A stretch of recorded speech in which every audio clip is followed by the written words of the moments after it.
BJP पार्टिया जोंनि BTC बा BTR फैनो नागिरनायनि मोस्ट मोननै इम्पर्टेन्ट रिजन दं दै।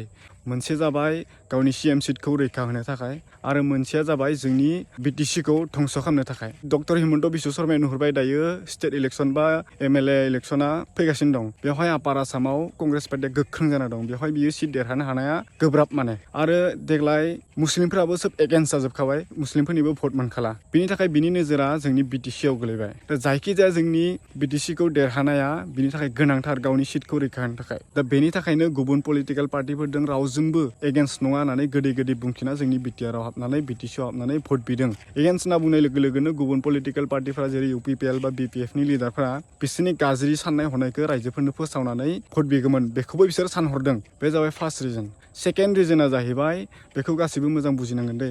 जोंनि BTC बा BTRआ फांसे देरफुहांनो नागिरनाय बिफां बायदिसो माने। दा बे बिफाङा जुदि देरोब्ला, गोख्रों जुदि जायोब्ला बेनो नांगौखौ आरो मोननांगौखौ सानसे नङा सानसे बिख'नानै बा सेख'नानैबाबो लाथारगोन।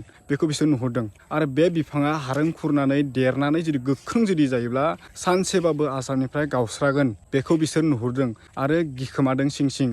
बेनि थाखायनो सोलोजों नङा बोलोजों, गोहोजों नङा रांजोंबाबो जोंनि BTCखौ देरहानो नागिरदों। जों नुबाय कार्बि आंलंआवबो मोनसे 6 शिड्युल अट'नमास काउन्सिलमोन। बेवहायबो जोंनि BTC बायदिनो पावार दंमोन। नाथाय BJP पार्टी थांनाय लोगो लोगोनो बेवहाय 18,000 20,000 बिगा हा माने बबेबा कम्पानिनि नामाव बा बबेबा प्रजेक्टनि नामाव माने होना होथ्र'बाय बा दखल खालामबाय। ओमफ्राय मिथिनाय बायदिब्ला बायदि बायदि लिडारफ्राबो थांनानै बेवहाय हा माखासे बेवहाय दखल खालामदों। आरो माबा मोनसे जुदि इम्पर्टेन्ट जुदि डिसिसन लानांगौबा बायदि बायदि आफादफोरखौ लाफाना सावरायनानैसो गावसोरनि डिफुआवहाय डिसिसनखौ लानांगौमोन। नाथाय दानाबा गुवाहाटीयावसो डाइरेक्ट लाखायो माने दिसपुराव। गुवाहाटीयाव स्रि स्रि डिसिसन लानानै दानाबा डिफुआव डाइरेक्ट अर्डारसो मोनहैग्रा जाबाय माने बिसोरना। आरो गुबुन फिसा फिसा आफादफोरखौ माने पात्ताखौनो लाला माने बिसोरो। आरो दा कार्बि आंलंआव ओरैबायदि सिटुएसन माने बायदि बायदि प्रटेस्ट माखासे सोलिबाय थायो माने दाबो बेवहाय। सोरनिबा हा, सोरनिबा फानखोमानाय, सोरनिबा हा दखल खालामनाय बा आरो बायदि बायदि राइट्स आरो ल'फोरखौ धंस खालामनायनि नामाव दाबो माने प्रटेस्ट माखासे सोलिबाय थायो।